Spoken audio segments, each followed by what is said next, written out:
আসসালামু আলাইকুম সুপ্রিয় দর্শক, গ্রামে কিংবা শহরে, দেশে অথবা প্রবাসে, যে যেখান থেকে অনুষ্ঠান দেখছেন বা দেখবেন, সবাইকে প্রীতি শুভেচ্ছা ও অভিনন্দন জানাচ্ছি। আরএস টিভি ইউটিউব চ্যানেল দেখার জন্য আপনিও সবান্ধবে আমন্ত্রিত। আরএস টিভির সঙ্গেই থাকুন। আপনাদের সঙ্গে আছি উপস্থাপনায় আমি রেজাউল করিম, পরিচালনায় আছেন রাসেল সরকার, ভিডিও সম্পাদনা করেছেন রাজীব সরকার, তত্ত্বাবধান আছেন আব্দুল মমিন এবং সঙ্গে আছেন মাসুদুজ্জামান বাবু। যেহেতু কন্টেন্টটি ঐতিহাসিক বিষয়ের উপর তৈরি করা বিধায় সময় একটু লম্বা হলেও বিষয়টি ধরে ধরে দেখার জন্য বিনীত অনুরোধ রইল। আরএস টিভির সঙ্গে থাকার জন্য ধন্যবাদ সবাইকে। চলুন অনুষ্ঠানের মূল পর্বে।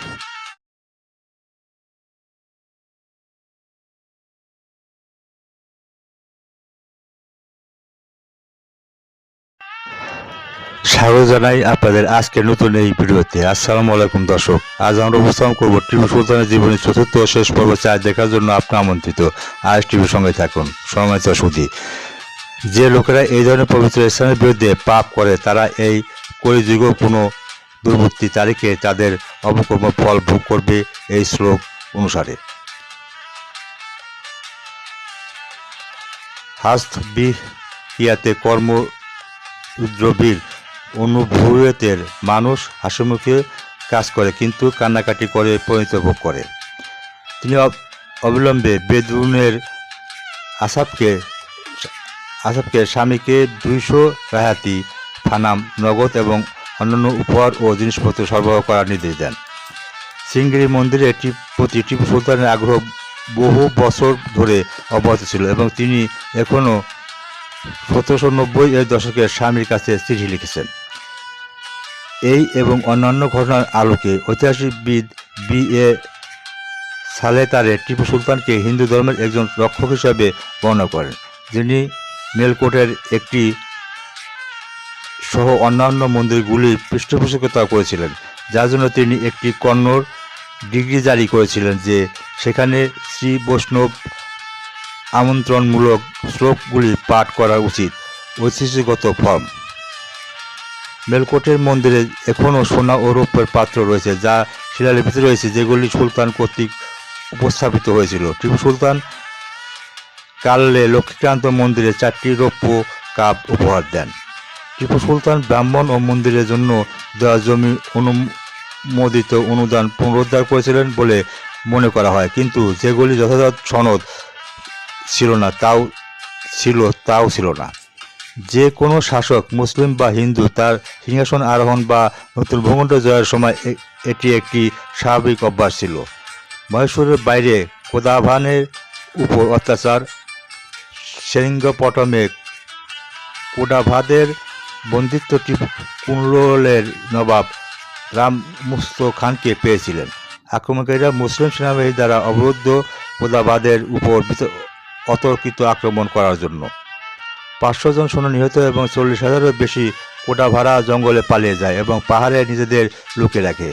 রাজার সাথে হাজার হাজার কোদাভাকে জব্দ করা হয় এবং সেরিঙ্গপটমে বন্দী করা হয়। মহিবুল হাসান, প্রফেসর শেখ আলী এবং অন্যান্য ঐতিহাসিকবিদরা বিশেষ করে কুর্গে নির্বাসন এবং জোরপূর্বক ধর্মান্তরকরণের মাত্রা নিয়ে যথেষ্ট সন্দেহ প্রকাশ করেন। হাসান বলেন যে টিপু কর্তৃক বন্দী কোডভা প্রকৃত সংখ্যা অনুমান করা কঠিন। রানমাস্ট খানকে লেখা একটি চিঠিতে টিপু নিজেই বলেছেন, আমরা অত্যন্ত দ্রুততার সাথে এগিয়ে গিয়েছিলাম এবং একবারে 440,000 উপলক্ষ অনুসন্ধানী এবং রাষ্ট্রদ্রোহ রোমাঞ্চকর কোডাভাসকে বন্দী করেছিলাম, যারা আমাদের বিজয়ী সৈন্যবাহিনীর দিকে আতর্কিত হয়ে জঙ্গলে লুকিয়ে পড়েছিল এবং দুর্গম পাহাড়ে নিজেদের লুকিয়ে রেখেছিল। তারপর তাদের জন্মভূমি রাজদ্রোহের জন্মস্থান থেকে দূরে নিয়ে গিয়ে আমরা তাদের ইসলামের সম্মানে উন্নীত করি এবং তাদের আমরা আহমদী বাহিনীতে অন্তর্ভুক্ত করি। সুপ্রিয় দর্শক, মুদ্রা ব্যবস্থা। তার অনেক উদ্ভাবনের মধ্যে টিপু সুলতানের মুদ্রা মূল্যবোধ এবং নতুন মুদ্রা ধরন প্রবর্তন করেন, যার মধ্যে 23 গ্রামের বেশি ওজনের এই তামার দ্বিগুণ পয়সা রয়েছে। বাম দিকে মুদ্রা মহীশূর সালতানাতের প্রতীকও রয়েছে। টিপু সুলতান মুদ্রা 18 শতকে ভারতের সবচেয়ে জটিল এবং আকর্ষণীয় সিরিজগুলির মধ্যে একটি। স্থানীয় দক্ষিণ ভারতের মুদ্রা প্রাচীনকাল থেকেই মহীশূর হয়ে ওঠা অঞ্চলে আঘাত করা হয়েছিল। 11 শতকের দিকে প্রথম স্বর্ণমুদ্রা প্রচলন হয়েছিল হাতির প্যাগোডা এবং অন্যান্য প্যাগোডা পরবর্তী শতাব্দী ধরে চলতে থাকে। হায়দার আলী 1761 সন থেকে 1782 সন পর্যন্ত রাজত্বকাল এই প্যাগোডাগুলি সর্বদা দক্ষিণ ভারতীয় শৈলীতে ছিল। যিনি পার্সিয়ান কিংবদন্তিগুলির সাথে প্যাগোডা যুক্ত করেছিলেন। এছাড়াও কিছু অত্যন্ত বিরল সোনার মোহর এবং রূপী সর্বদা মুঘল সম্রাট দ্বিতীয় শাহ আলমের নামে, তার নামের প্রথম অক্ষর হিসেবে আবিদ অক্ষর। তার উত্তরসূরি টিপু সুলতান সম্পূর্ণ নতুন কিংবদন্তি সহ প্যাগোডা মোহর এবং রূপী জারি করতে থাকে। তামার জন্য নতুন বড় পয়সা হায়দার আলী 1195 খ্রিস্টাব্দে শুরু করেছিলেন।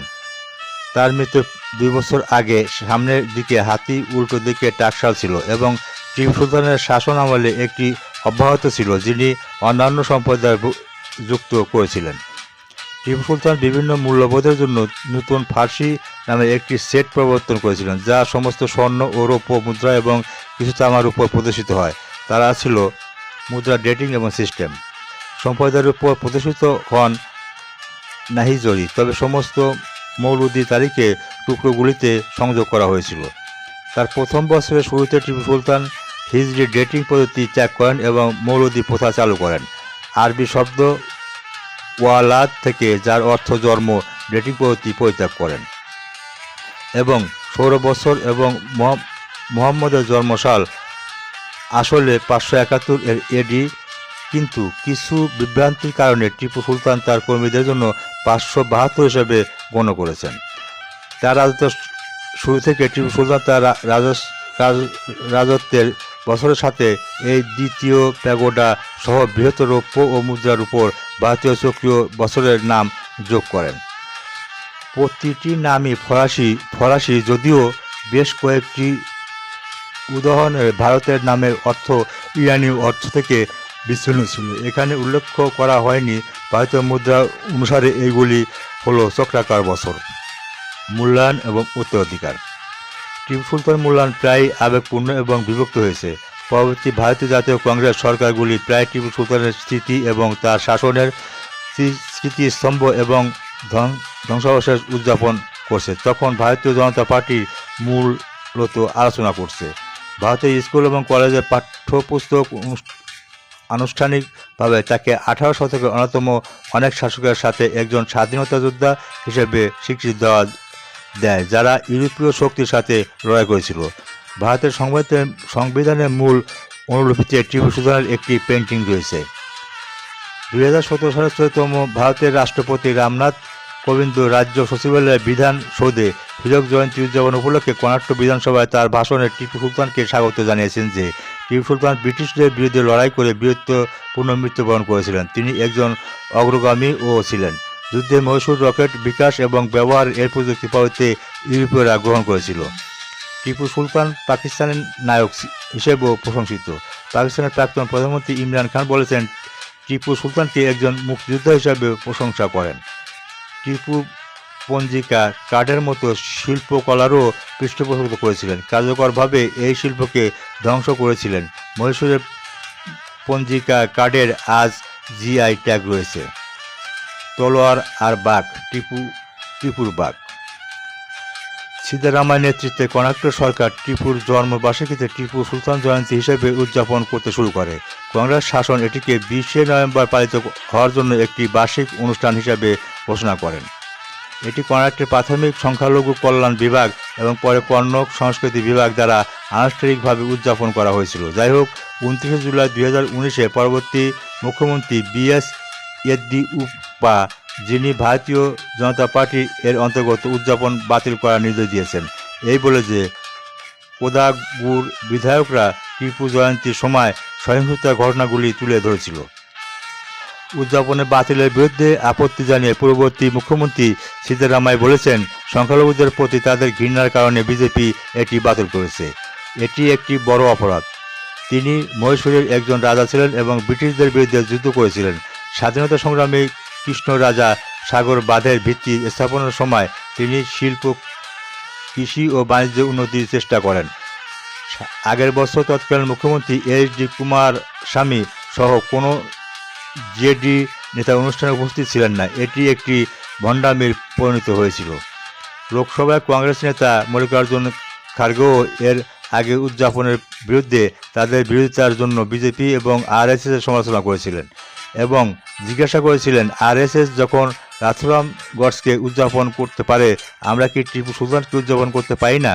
প্রিয় দর্শক, টিপু সুলতানের কথা সাহিত্য। জি এ হেনরি 1896 সনে বই দ্য টাইগার অফ মাইসোর এবং হেনরির 1902 সনে at the point of the grenade এও তার একটি ভূমিকা রয়েছে। একই সময় বেশিরভাগ অংশ নিয়ে কাজ করে জুলস ভার্নের রহস্যময় দ্বীপে ক্যাপ্টেন নিমোকে টিপুর ভাইপো হিসাবে বর্ণনা করা হয়েছে। জগদীশ গৌতম পরিচালিত 1959 সনে ভারতীয় ঐতিহাসিক ড্রামা ফিল্ম টিপু সুলতান, যিনি কয়েদি জয়রাজের চরিত্রে অভিনয় করেছিলেন। ভারত এক খোঁজ 1988 সনে Jawaharlal Nehru the Discovery of ইন্ডিয়ার উপর ভিত্তি করে একটি ভারতীয় টেলিভিশন সিরিজ ডিডি ন্যাশনালে সম্প্রচারিত করা হয়েছিল। টিপু সুলতানকে একটি পর্ব উৎসর্গ করেছিলেন যেখানে সেলিম ঘোষ রাজা চরিত্রে অভিনয় করেছিলেন। টিপু সুলতান এবং দুঃসাহসিক কাজগুলি ছিল একটি স্বল্প চালিত দক্ষিণ ভারতীয় television series the adventure of Tipu Sultan, কেন্দ্রীয় থিম এবং ভগবান গীত ওয়ানের একটি ঐতিহাসিক উপন্যাসের উপর ভিত্তি করে আরও জনপ্রিয় জাতীয় television series the sword of Tipu সুলতানের। দ্য ড্রিম অফ টিপু সুলতান ভারতীয় লেখক গিরিশ কানাডের কন্নড় ভাষায় লেখা একটি 1997 সনের নাটক। এটি শেষ দিনগুলির পাশাপাশি টিপু রাজ জীবনের ঐতিহাসিক মুহূর্তগুলিকে অনুসরণ করে এবং ভারতীয় আদালতের ঐতিহাসিক এবং একজন ব্রিটিশ প্রাচ্য পণ্ডিতের দৃষ্টিতে।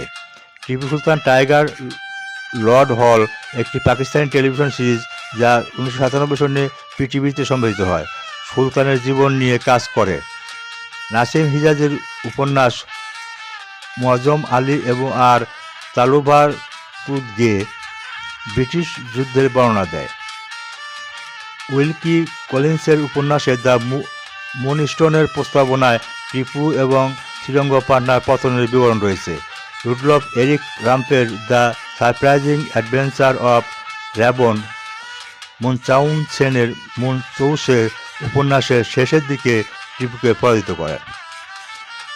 সার্চ টাইগার বার্নার্ড কনরয়েস একটি উপন্যাসে যাতে নেপোলিয়ন যুগের ব্রিটিশ সৈনিক রিচার্ড শার্প সেরিঙ্গপটমে যুদ্ধ করে পরে টিপু হত্যা করে। ভিডিও গেমস সিডি মেয়ার সভ্যতা বিপ্লব এবং সিড মেয়ার সভ্যতা 6-তে টিপু সুলতান একজন মহান ব্যক্তি হিসেবে আবির্ভূত হন। ভারতীয় সাহিত্যিক বিজেপি সালদানহা বেলথান গান্ডিচো বালথারাজ দেবচে কুপেন সর্দার সি সিনগল এবং কোঙ্কনি ক্যাথলিকদের সেরিঙ্গপটম বন্দীদের উপর তার ঐতিহাসিক কোঙ্কনি ভাষার উপন্যাসে। টিপুকে দ্রুত, উদ্ধত, কঠোর হৃদয়, প্রতিশোধপরায়ণ তবুও আত্মনিয়ন্ত্রণের পূর্ণ হিসেবে চিত্রিত হয়। সম্মানিত দর্শক, টিপু সুলতানের পরিবার।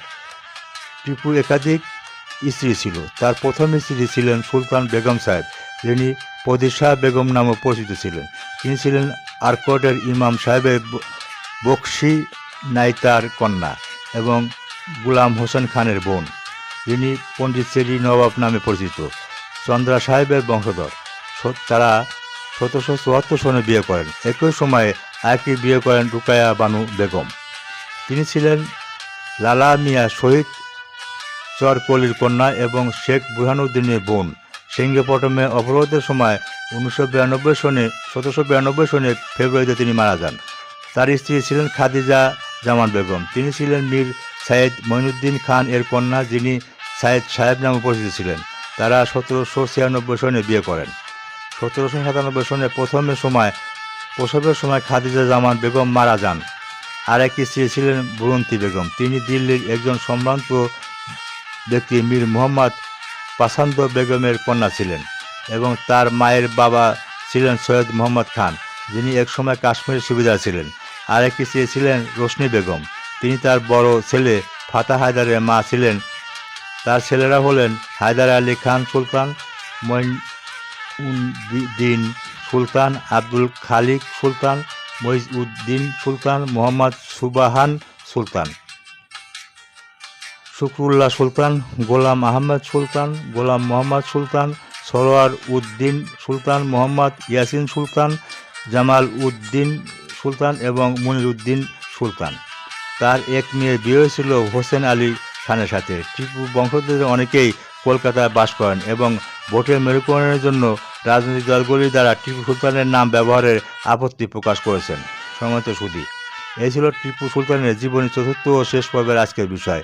এই ধরনের ঐতিহাসিক বিষয় জানতে শুনতে RSTV ইউটিউব চ্যানেলটি সাবস্ক্রাইব করে রাখুন। সকল অনুষ্ঠান দেখুন, আশা করি ঐতিহাসিক বিষয়গুলি জানতে পারবেন ইনশাল্লাহ।